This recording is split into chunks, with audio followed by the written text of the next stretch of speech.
नमस्कार, मैं निकिता और आप देख रहे हैं सी न्यूज भारत। वक्त हो चुका है न्यूज बुलेटिन का, जिसमें हम जानेंगे कहां चोरों ने मंदिर से उड़ाई नकदी, कहां मतदान करने गई महिला हुई बेहोश। साथ ही जानेंगे कहां लकड़ी लाद कर आ रही पिकअप पलटी। ऐसी तमाम खबरों पर विस्तार से करते हैं चर्चा। अंबेडकर नगर शहजादपुर कस्बे में चोरों के हौसले बुलंद हैं। चोरों ने भगवान का दर भी नहीं छोड़ा। इंद्रलोक कॉलोनी के अक्षरधाम मंदिर का दान पात्र उड़ा लिया। जानकारी के मुताबिक रोज की तरह मंदिर के पुजारी पूजा अर्चना कर गत रात करीब 8 बजे मंदिर का मुख्य गेट बंद कर घर चले गए। सुबह जब मंदिर पहुंचे और मंदिर का गेट खोला तो देखा कि भीतर रखा दान पात्र गायब था। सुबह पता चलने पर पुलिस को सूचना दी। सूचना के बाद मौके पर पहुंची पुलिस ने घटनास्थल का जायजा लिया। सुबह जब श्रद्धालु मंदिर में पूजा अर्चना के लिए पहुंचे तो मंदिर में रखा सामान अस्त व्यस्त देखकर चोरी की वारदात का पता चला। मंदिर में चोरी की घटना की सूचना पाकर मौके पर सुभाष त्रिपाठी, फतेह बहादुर त्रिपाठी, दिलीप, विजय शंकर त्रिपाठी, विराट सिंह समेत स्थानीय लोगों की भीड़ लग गई।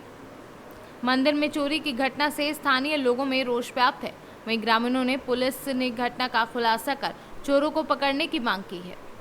अंबेडकर नगर से सी न्यूज संवाददाता अजय कुमार उपाध्याय की रिपोर्ट। दमोह में मागंज वार्ड नंबर 14 में मतदान करने गई महिला बेहोश हो गई। महिला को लाया गया जिला अस्पताल, डॉक्टर ने किया मृत घोषित।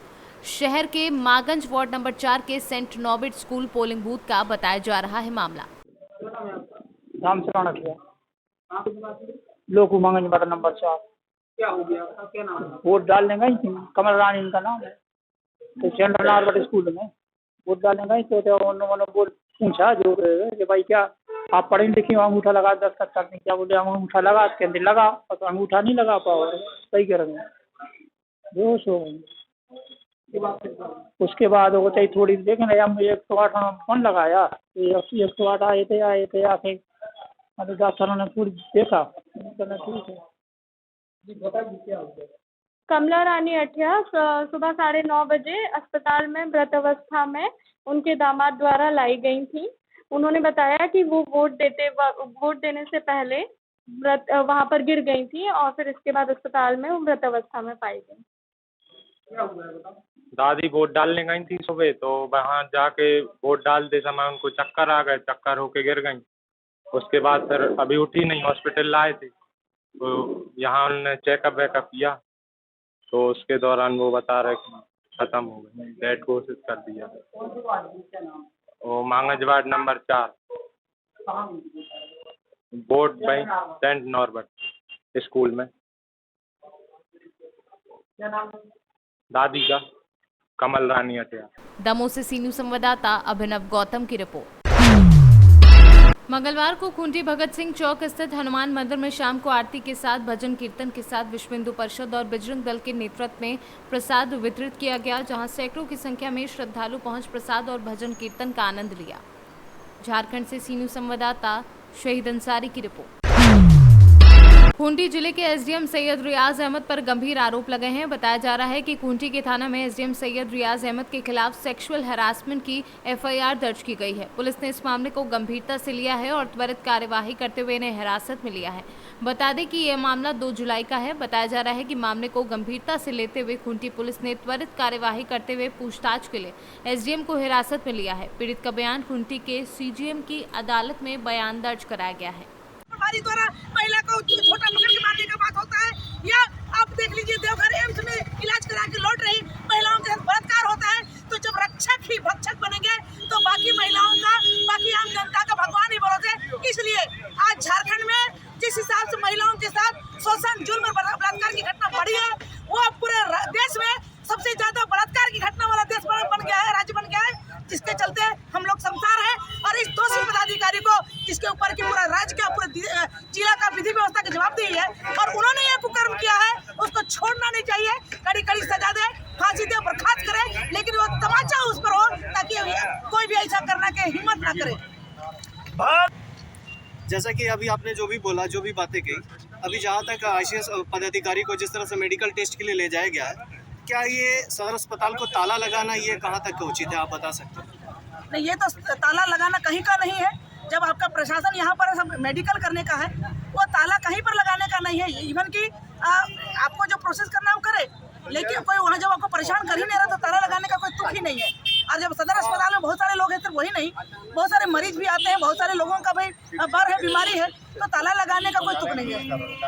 इसमें ताला लगा के इसका मतलब कहीं ना कहीं ऐसा तो नहीं कि षड्यंत्र कर रहा हो, मामला को और दूसरी तरफ मोड़ने का प्रयास कर रहा हो। जिस हिसाब से बहुत सारे मामला ऐसा है जिसमें कि पुलिस प्रशासन का संलिप्तता रहता है, जिसमें कि रूपा तिर्की भी है, जिसके साथ बलात्कार हुई है, उसकी हत्या हुई है, उसको आत्महत्या करके उसके बॉयफ्रेंड पर, उसके मतलब दिवंगत रूपा तिर्की को के चरित्र पर हनन करने का प्रयास किया गया है। कहीं ऐसा ही षड्यंत्र तो नहीं होगा, इसी का हमको मुझे लगता है कि ये सारा कुछ प्लानिंग हो रहा है। अगर ऐसा हो तो हम लोग कहीं छोड़ेंगे नहीं, हम लोग आवाज उठाएंगे। झारखंड से सीनू संवाददाता शहीद अंसारी की रिपोर्ट। मध्य प्रदेश के रीवा में हनुमान तहसील के अंतर्गत नगर पंचायत हनुमान वार्ड क्रमांक 14 मुरैठा बिरसा मुंडा प्लाट बहुत दुखद की घटना बताई जा रही है, जहां शाम 5 को नाउन की तरफ से पिकअप लकड़ी लाद कर आ रही थी और हनुमान की तरफ जा रही अचानक बिरसा मुंडा प्लाट के पास पलट गई, जो कि 80 की स्पीड में गाड़ी थी। वहीं लोगों ने देखा कि ड्राइवर शराब पीकर गाड़ी चला रहा था। ड्राइवर का नाम केशव साकेत और गाड़ी के मालिक का नाम सुशील गुप्ता बताया जा रहा है। वहीं किसी को हताहत होने की खबर नहीं है। रीवा से सीनू संवाददाता गंगा प्रसाद की रिपोर्ट। मिर्जापुर जिलाधिकारी प्रवीण कुमार लक्षकार के निर्देशन में अपर जिलाधिकारी शिव प्रताप शुक्ला ने 6 जुलाई बुधवार को 2 पालियों में संपन्न होने वाली संयुक्त बीएड प्रवेश परीक्षा को नकल विहीन व पारदर्शी ढंग से संपन्न कराने के दृष्टिगत तैयारियों की समीक्षा की।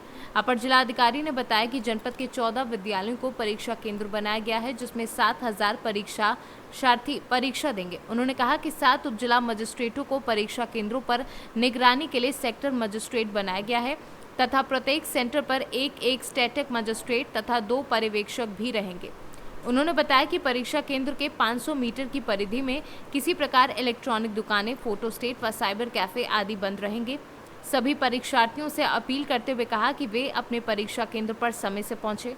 उन्होंने बताया कि प्रथम पाली में पूर्वाह्न 8 बजे से परीक्षा केंद्र के अंदर प्रवेश कर सकेंगे। विशेष परिस्थिति में 9:30 बजे के बाद किसी भी दशा में परीक्षा केंद्र में अंदर प्रवेश नहीं दिया जाएगा। इसी प्रकार द्वितीय पाली में 1 बजे से प्रवेश कर सकेंगे। 2:30 बजे के बाद किसी भी दशा में परीक्षा केंद्र में अंदर प्रवेश नहीं कर सकेंगे। सभी परीक्षार्थियों का बायोमेट्रिक माध्यम से उपस्थिति दर्ज की जाएगी तथा सीसीटीवी कैमरे की निगरानी में परीक्षा संपन्न होगी। बायोमेट्रिक उपस्थिति के लिए विश्वविद्यालय के प्रतिनिधि रहेंगे, जिनके पास विश्वविद्यालय द्वारा जारी परिचय पत्र रहेगा। अपर जिलाधिकारी ने बताया कि परीक्षार्थी को अपने साथ प्रवेश पत्र तथा एक अन्य कोई भी परिचय पत्र साथ लाना अनिवार्य होगा। बैठक में विश्वविद्यालय के प्रतिनिधि डॉक्टर देवराज यादव, प्राचार्य केबी कॉलेज AK सिंह, जिला विद्यालय निरीक्षक सहित अन्य अधिकारी उपस्थित रहे। कहाँ से आए हैं? मुझे हरा कला। अच्छा, तो आज किस चीज़ की परीक्षा है? बीएड इंट्रेंस एग्जाम का। अच्छा, यहाँ क्या व्यवस्था है? यहाँ पे बहुत सारी व्यवस्था है, लाइट का, पंखे का, बहुत सारी सुविधाएं हैं। अच्छा, सेंटर कहाँ पड़ी है? DLJ Babulal intermediate college Mirzapur. Mirzapur से सीनू संवाददाता गौरव श्रीवास्तव की रिपोर्ट। मेजा प्रयागराज अमृत सरोवर चांद खमरिया मेजा में नवनिर्मित अमृत सरोवर पर वृक्षारोपण का कार्य किया गया। मेजा के ब्लॉक प्रमुख प्रतिनिधि गंगा प्रसाद मिश्रा व ग्राम प्रधान केदारनाथ और ग्राम सभा के सचिव राजेश त्रिपाठी, सामाजिक कार्यकर्ता नागेश्वर मिश्रा, घनश्याम मिश्रा, शंकराचार्य मूर्ति आदि गांव सभा के लोगों ने मिलकर वृक्षारोपण का कार्यक्रम किया। इस अवसर पर ब्लॉक प्रमुख प्रतिनिधि ने कहा कि हर व्यक्ति को वृक्ष लगाना चाहिए, जिससे कि हमारी पर्यावरण शुद्ध हो। इसी कड़ी में ग्राम सभा के सचिव राजेश त्रिपाठी ने कहा कि वृक्ष से पर्यावरण शुद्ध होता है, समय पर बरसात होती है, हमें फल मिलते हैं, ईंधन मिलता है। तमाम वृक्ष के उपयोगिताओं को गिनाया और वृक्षारोपण के लिए सभी लोगों को आगे आकर वृक्षारोपण करने के लिए आग्रह भी किया। इसी कड़ी में नागेश्वर मिश्रा ने सभी युवाओं से कहा कि हर युवा इस अवसर पर कम से कम 5 पौधे लगाए, ताकि आगे चलकर हमारी पर्यावरण शुद्ध और हमारी को प्रकृति का अनुकूल फायदा हो, हमारे आने वाली पीढ़ियों को दूषित ऑक्सीजन व दूषित हवाओं का सामना न करना पड़े। कोरोना काल में हमने देखा कि लोगों का ऑक्सीजन लेवल घट रहा था और काफ़ी भयावह स्थिति बनी थी। वहीं अगर वृक्ष नहीं लगाए तो हमारे वायुमंडल में भी ऑक्सीजन लेने के योग्य पर्यावरण नहीं रह जाएगी। सर, जैसा कि वन अमृत महोत्सव के तहत जो है 5, 6, 7 अपने पूरे ब्लॉक में कार्यक्रम चला करके वृक्षारोपण का कार्यक्रम कर रहे हैं, अपने पूरे ब्लॉक के क्षेत्रों को क्या संदेश देना चाहेंगे? ये संदेश वास्तव में हम लोगों का नहीं है, माननीय प्रधानमंत्री मोदी जी की सोच है और मुख्यमंत्री माननीय योगी आदित्यनाथ जी की सोच है कि गांव में इसी तरह से अमृत सरोवर तालाब बनाए जाए और इसमें हरे भरे वृक्ष लगाए जाएं, जिससे यहाँ का प्रदूषण जो गांव प्रदूषित हुआ है प्रदूषण मुक्त हो, लोगों को स्वच्छ जलवायु मिले और जनजीवन यहाँ साफ सुथरा बचे। अच्छा, आपका परिचय सर? बच्चे मैं ब्लॉक प्रमुख प्रतिनिधि मेजा। वृक्षारोपण का जो कार्यक्रम चल रहा है, इसको किस हिसाब से देखते हैं? आने वाली पीढ़ी को क्या आप देना चाहते हैं? देखिए, जो वृक्ष है, वृक्ष मनुष्य के जीवन के लिए और देश के विकास के लिए, पर्यावरण सुरक्षा के लिए बहुत ही महत्वपूर्ण है। ये वृक्ष जो है, जो कोरोना संकट के समय ऑक्सीजन की कमी हो गई, वृक्ष जो है आदमी को शुद्ध हवा देते हैं, ऑक्सीजन देते हैं, लकड़ी देते हैं, फल देते हैं, छाया देते हैं। वृक्ष से बरसात होती है और गर्मी कम होती है। टेम्परेचर जो बढ़ा है, ग्लोबल वार्मिंग दुनिया में फैल रही है, इससे जो है दुनिया में शांति होगी, रोग कम होंगे। तमाम शारीरिक जो चर्म रोग टाइप की बीमारी होते हैं गर्मी के कारण, गर्मी कम होगी, किसानों का उपज होगा। और जब टेम्परेचर ज़्यादा बढ़ेगा तो बरसात कम होगी और दुनिया में हाहाकार मच जाएगा। तो वृक्ष जीवन के लिए, मनुष्य के लिए बहुत ही उपयोगी हैं। और वृक्षारोपण प्रधानमंत्री नरेंद्र मोदी जी का और मुख्यमंत्री योगी जी का यह बहुत सराहनीय कदम है। अपने क्षेत्र के युवा पीढ़ी के लिए क्या मैसेज देना चाहेंगे? युवा पीढ़ी से हम चाहेंगे कि जो तमाम कुरीतियाँ और तमाम तरह के नशाखोरी में लिप्त हैं, वो अपने जीवन में जरूर 5 वृक्ष लगाएं और देश को बचाएं। अपनी युवावस्था को साकार करें और युवाओं का युवा कर्णधार होते हैं देश के। नागेश्वर प्रसाद मिश्र, वरिष्ठ सामाजिक कार्यकर्ता। जैसा कि आपके गांव सभा में प्रमुख प्रतिनिधि जी आए हुए हैं और वृक्षारोपण का कार्यक्रम चला जो है, इसको किस हिसाब से आप देख रहे हैं? वृक्ष मानव जीवन के लिए बहुत उपयोगी है और मैं ग्राम विकास अधिकारी राजेश कुमार त्रिपाठी, मेरा सतत प्रयास है कि अमृत महोत्सव के अवसर पर ये अमृत सरोवर तालाब जो चयनित है ग्राम पंचायत चांद खमरिया में, यहाँ का सुंदरीकरण हो। यहाँ पर लोग जो है वृक्ष लगाएं, हर बुजुर्ग आदमी, हर आदमी को जो है ऐसी यहाँ सुविधा मिले जिससे उसके जीवन में जो ऑक्सीजन की पर्याप्त मात्रा वृक्ष हमें देते हैं उसकी पूर्ति हो और जो है गांव हमारा सुंदर और सुखी समृद्धि की ओर जाए, यही कल्पना है। अपना परिचय सर? राजेश कुमार त्रिपाठी, ग्राम विकास अधिकारी, विकासखंड चांद खमरिया। प्रयागराज से सी न्यूज़ संवाददाता रणधीर सिंह की रिपोर्ट। ये तस्वीरें हैं जिला रेवाड़ी के गांव खड़सानकी की, जहां सड़क किनारे खड़ी एक अन्य स्कूल में पढ़ने वाली 4th क्लास की छात्रा जो स्कूल जाने के लिए बस का इंतजार कर रही थी और रोड क्रॉस करते वक्त वहां से गुजर रही तेज रफ्तार स्कूल बस की चपेट में आ गई, जिसके चलते छात्रा की मौके पर मौत हो गई। छात्रा जिया को टक्कर मारने वाली बस रेवाड़ी के केरला पब्लिक स्कूल की बताई जा रही है। घटना के बाद आरोपी बस चालक बस समेत मौके से फरार है। गुस्साए ग्रामीणों ने घटनास्थल पर जाम लगा दिया है व इस मार्ग पर स्पीड ब्रेकर बनाने व आरोपी को जल्द गिरफ्तार करने की मांग कर रहे हैं। क्या हादसा हो गया, क्यों जाम लगा रखा है? स्कूल जाने के लिए हमारी पोती रोड क्रॉस कर रही थी, आधे रोड को क्रॉस कर चुकी थी। उसके बाद रेवाड़ी से बस आई केरला स्कूल की और उसने उसको टक्कर मारी।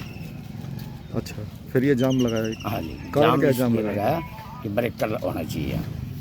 पहले एक हादसा हुआ था जब पैर फ्रैक्चर होकर रह गया था, कई जगह चक्कर काटे घूमे, उसके पास जाओ, उसके पास जाओ, वहाँ डीसी के पास जाओ, पुराने के पास, कोई सुनवाई नहीं करता। अब ये ब्रेकर बनाएंगे तो ही जाम खुलेगा। हादसा होने के बाद पुलिस कितनी देर बाद आई? पुलिस तो करीब 1 घंटे बाद आई। तो पुलिस के कार्रवाई से संतुष्ट है आप?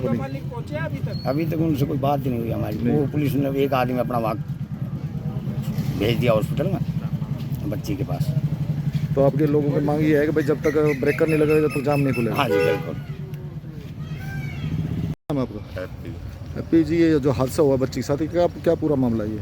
सर, मेरी बेटिया स्कूल की बस में बैठने के लिए रोड क्रॉस कर रही थी। रेवाड़ी साइड से तेज़ रफ्तार से बस आ रही थी, जिससे उस बस ने उसको टक्कर मारी और वो ऑन द स्पॉट ही खत्म हुआ। स्कूल बस थी? कौन सी स्कूल की बस? केरला पब्लिक स्कूल की बस लेके फरार हो गया ड्राइवर। वो स्कूल के बच्चे थे, इसलिए स्कूल जाने दी बस।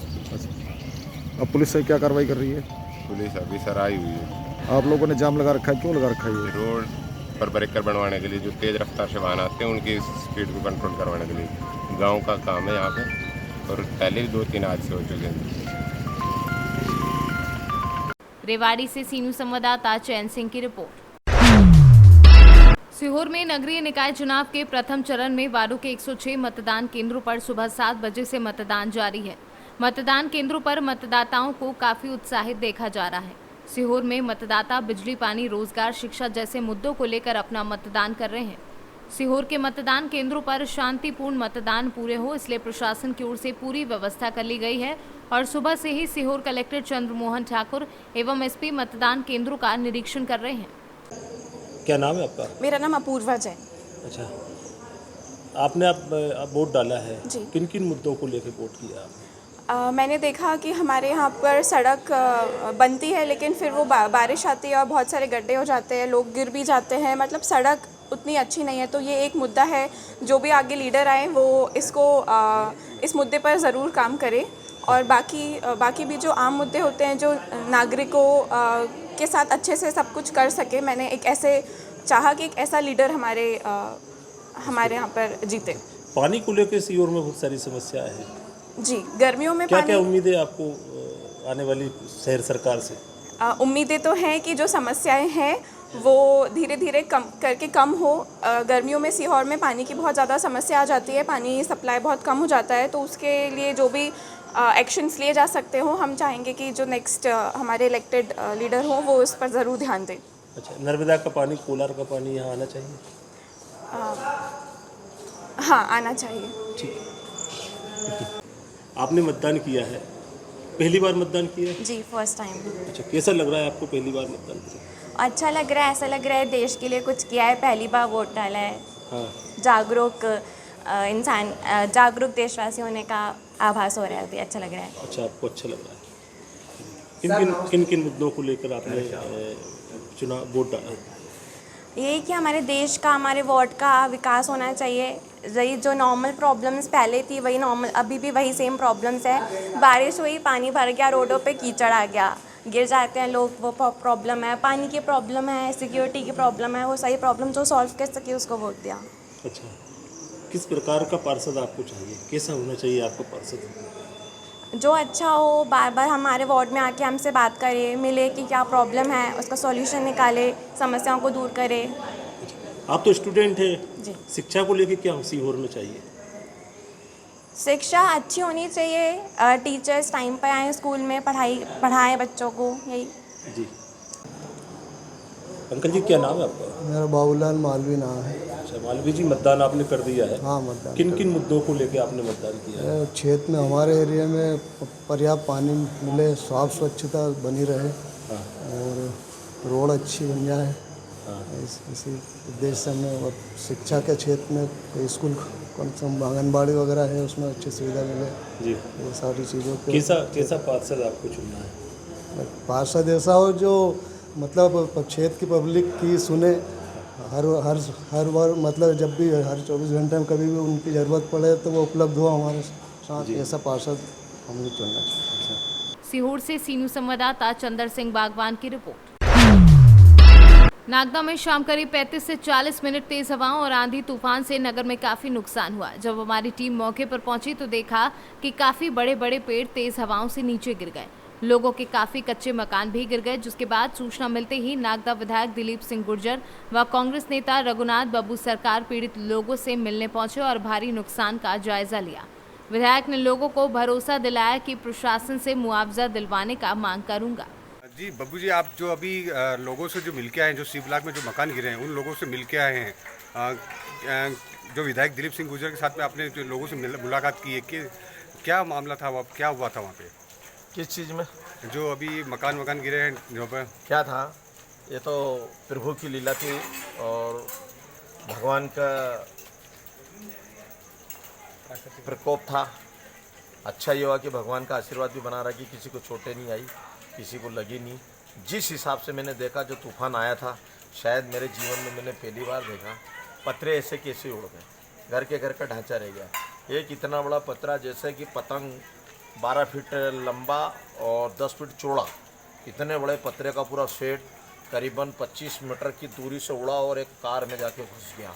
आप पूरे बिल्ला ग्राम सर्कल में देख लो, जिधर से वो तूफान निकला तबाही मचाता चला गया। मैं तो भगवान महाकाल की कृपा रही कि हमारे लोग कोई अनहोनी नहीं है।